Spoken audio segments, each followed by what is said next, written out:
Bom, eu estou conversando com o advogado André Moreira, candidato ao Senado pelo PSOL. Perguntei no bloco anterior, doutor André, deixei a resposta para agora, a respeito da questão da representatividade do Espírito Santo no Senado. Na sua avaliação, os nossos representantes estão indo bem ou não? O que precisa melhorar? Eu acho que nossa representação é muito ruim. É muito ruim. A gente deve considerar que o Espírito Santo só tem pauta negativa no Senado, né? Isso é ruim para o Espírito Santo. O Senado é o local onde os estados, independente do tamanho da população, são considerados em igualdade de condições, né? O sistema brasileiro é chamado de bicameral. Você tem uma Câmara que tem representação proporcional à população e tem o Senado, em que a representação são 3 senadores por cada unidade da federação. Nós estamos muito mal representados, as pautas são sempre negativas, quando não são pautas exclusivamente vinculadas ao interesse das empresas. Então hoje, se a gente considerar os 2 senadores que estão lá e que ficarão ainda durante o próximo mandato, nós estamos falando de um que é ligado a uma visão religiosa do Estado, uma tentativa de transformar interesses religiosos em interesses do Estado. Isso é muito ruim. Há uma moral pública que é diferente da moral religiosa, que respeita a moral religiosa, mas como escolha individual, para o exercício individual ou em grupos religiosos, mas que não pode ser convertida na moral do próprio Estado, impondo regras para pessoas que não são daquelas comunidades religiosas. Há outro representante, que é um representante ligado aos interesses das empresas, ao chamado agronegócio, às grandes empresas, tanto nacionais como locais do Espírito Santo, e é preciso um representante dos interesses da população e da classe trabalhadora. Quer dizer, essa figura nós não temos hoje? Hoje nós não temos. Hoje a gente perde, inclusive, existem direitos que estão sob risco, né, de alteração, de retrocesso de direitos, como a gente conversava aqui antes, o PL 4330, que propõe a terceirização indiscriminada de funções, fazendo com que os trabalhadores, no final das contas, vão receber menos, porque um dos efeitos da terceirização é a precarização da mão de obra, a precarização do mercado de trabalho. O cara vai cada vez contratando um terceiro que lá na ponta, para que ele tenha qualquer tipo de retorno econômico, ele tem que vender, ele tem que pagar a mão de obra dele muito pouco, né? Mas o trabalhador vira quase que um comissionado dentro de uma, exatamente, de uma estrutura. Existem empresas que estão na metade do caminho, que são tão exploradas quanto o trabalhador que está no final. Ou ou quase, porque na verdade o trabalhador que está no final é o mais explorado de todos. Sobre terceirização, eu gostaria de ouvir sua opinião a respeito da terceirização em setores estratégicos, setores estratégicos do segmento público, no caso específico da saúde. Entendeu? Há uma clara tendência a avançar com a terceirização na gestão da saúde pública. A questão das OS, né? Isso, OS, OCIP, essas tais organizações sociais que viraram agora a panaceia para todos os males da saúde. Quer dizer, o governo se elege para tratar de interesses das empresas que financiaram campanha, então o governador está lá para tratar dos interesses da empresa, do grupo Rodossol, do grupo tal e qual, e ele esquece que ele tem um compromisso com a população de garantir saúde universal. Como é que ele faz para não ter que lidar com essa questão da saúde? Ele vai lá e transfere essa questão da saúde para uma OS. Sem ter uma política muito clara, ele faz essa transferência. Nós temos já um hospital na Serra totalmente gerido. O Jaime Santos Neves. Temos o Hospital Central também. Que já está todo... E nós temos o Hospital São Lucas, que já se anunciou que está em processo. E as prefeituras estão no mesmo caminho. No mesmo caminho. Aí, então, assim, aquilo que já acontece, por exemplo, hoje no atendimento da assistência social, e em especial a criança e adolescente, vai acontecer com a saúde. Nós vamos ficar com a terceirização dessa atividade, portanto, os trabalhadores da saúde pública já não são mais servidores públicos. São trabalhadores precários, assim, no sentido de que a relação deles com as OS ela é precária. Há ainda a discussão se as OS têm que fazer concurso público, então pode haver favorecimento na contratação desses trabalhadores. Quer dizer, pelo que eu estou entendendo, a contratação do trabalhador é sem concurso, a compra de produtos e serviços é sem licitação. Então acaba havendo a Constituição é deixada de lado nesse caso? Essa é a vantagem, a chamada vantagem que se vê nessa... porque é mais fácil comprar. Quer dizer, ela é mais fácil, mas ela também é possível ser feita de forma a não preservar o interesse público, e sim as negociatas de interesse privado, né? Quer dizer, e os resultados que se cobra dos trabalhadores são aqueles resultados. Quanto menos custo em se tratando de saúde... A lógica da terceirização é reduzir custo, e reduzindo custo também em relação ao trabalhador. Quer dizer, reduzir custo em atendimento a um cidadão. Agora, um outro assunto na saúde que chama muita atenção e que se tornou, inclusive, plataforma eleitoral para determinada corrente aí, é a questão do mais médicos. Entendeu? Existem coisas, existe a necessidade de atender melhor a população na área da saúde, e aí a solução encontrada foi criar o programa Mais Médicos, e boa parte deles vem de outros países, inclusive de Cuba, e tem aquele problema do repasse de recursos para Cuba, que paga R$600 para um médico. O que o senhor pensa disso? Dizem que hoje um grande commodity de Cuba é vender gente capacitada. Quer dizer, Cuba conseguiu fazer um processo de educacional que garantiu à sua população formação superior de qualidade. A gente sabe que a medicina de Cuba preventiva é considerada uma das melhores do mundo na área de prevenção, essa coisa do que aqui seria o agente de saúde, uma medicina familiar, né? Isso é reconhecido, mas me parece um paliativo para um país que não conseguiu resolver internamente a questão da qualidade da formação. O foco aí seria a gestão? O problema é gestão. É de planejamento, mais do que de gestão. Porque a gestão é uma ponta disso. Mas primeiro a gente tem que planejar o seguinte: quantos médicos nós precisamos?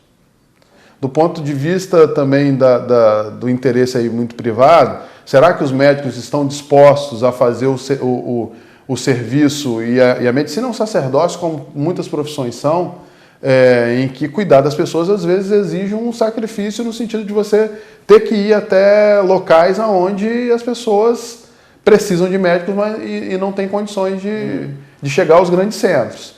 Se a gente também vê a medicina só como um comércio, isso é muito ruim. Então, tanto a medicina como o direito exercem mundos públicos. A profissão é exercida de forma privada, mas a função é pública.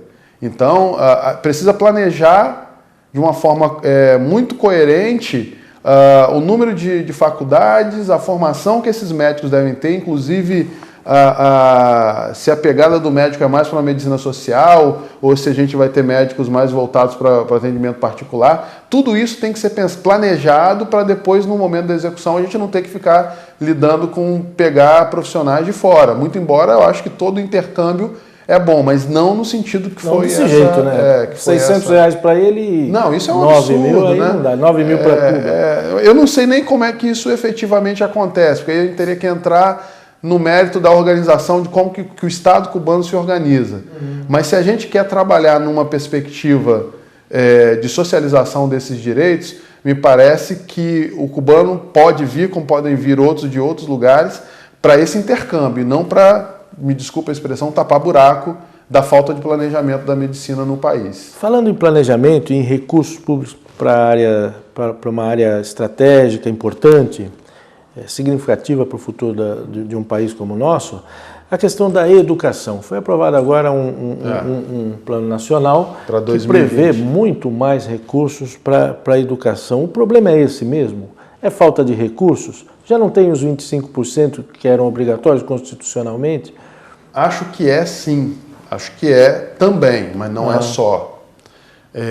Uma das coisas que a gente pode ver é o seguinte: se você pegar salas de aula, colocar telões de LCD, ar-condicionado e mais um monte de coisa que vão gerar gasto, você vai ter esses recursos minados em pouco tempo. A questão é planejar que tipo de educação nós queremos. É uma educação emancipadora do cidadão ou é uma educação também para formar só mais mão de obra para a indústria explorar quer dizer, o país, para que ele faça essa virada, essa revolução da educação, para que a gente tenha efetivamente uma educação que possa mudar a feição do país, tem que ter um plano de educação muito, muito coerente com esse desejo. Quer dizer, o recurso é muito importante. Lógico, e deveria sim aumentar. Acho mas que, o uso dele é preciso ser discutido. Exatamente. Né? Porque você pode gastar recursos de forma totalmente contrária ao interesse público. Ora, não é possível? Não é possível que esse dinheiro que está aí seja usado em um monte de obras físicas e não na valorização do professor? As obras físicas serão necessárias, mas o fundamento é a valorização do professor, do trabalhador da área de educação e também garantir condições para que os alunos, e principalmente os que estão em situação de risco social maior, possam ter acesso à educação. Porque não adianta você criar a escola e a criança não conseguir ficar na escola por conta de uma série de fatores sociais e locais que podem impedir o acesso da criança efetivamente à educação.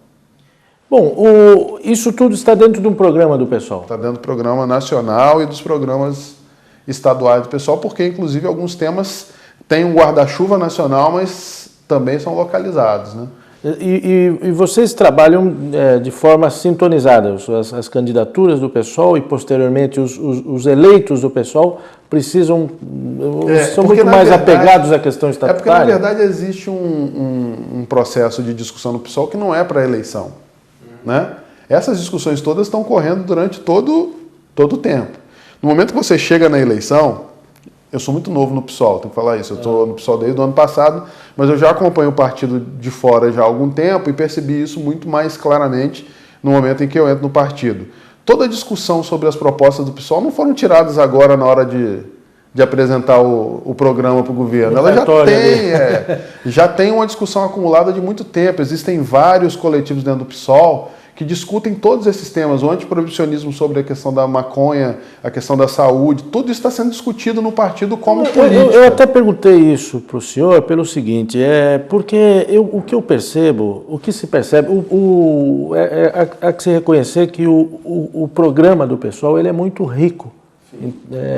E ele procura trazer à tona debates de assuntos que realmente deveriam ser debatidos durante o período eleitoral com mais ênfase. Você não acha que tem um esvaziamento qualitativo em termos de debate no período eleitoral? Fala-se muito em gente, em nomes, em grupos políticos e tudo mais, mas aquilo que de fato deveria ser debatido não está ficando meio de fora, de lado? O que deveria ser debatido durante todo o período, toda a né? entre-safra, mas especialmente na questão do período eleitoral. E pior, assim, existem determinadas discussões que, se forem levadas de forma leviana, vão gerar mais confusão do que satisfação da curiosidade ou do direito à informação das pessoas nesse período eleitoral. Por exemplo, essas discussões sobre aborto e liberação ou descriminalização de drogas. Por quê? Porque a tendência moralista de discutir essas questões sob o ponto de vista moralista é muito grande, principalmente com políticos como esse que a gente tem hoje aí na cena política, desqualificados inclusive para o debate.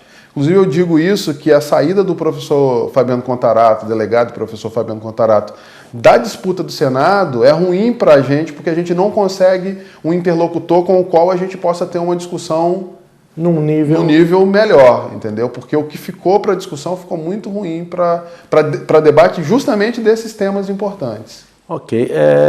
O doutor André Moreira concorre ao Senado pelo PSOL com o número... 500, é fácil, são outros 500. São outros 500.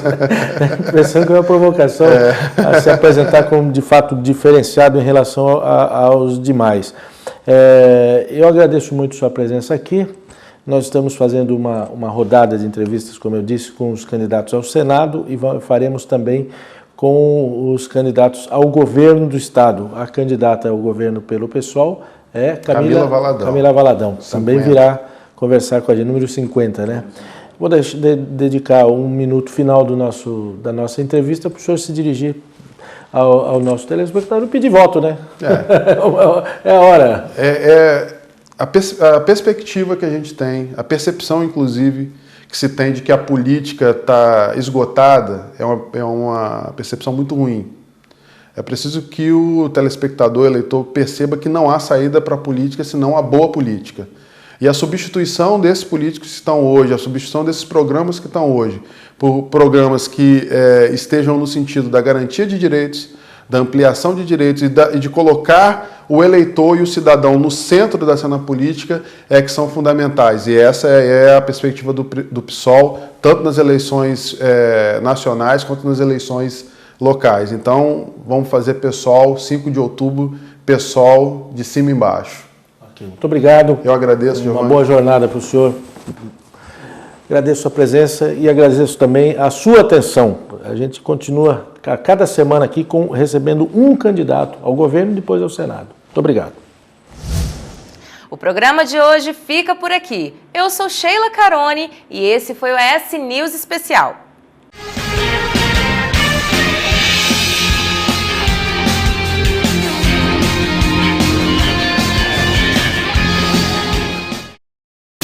ES News Especial. Oferecimento Restaurante O Mercador.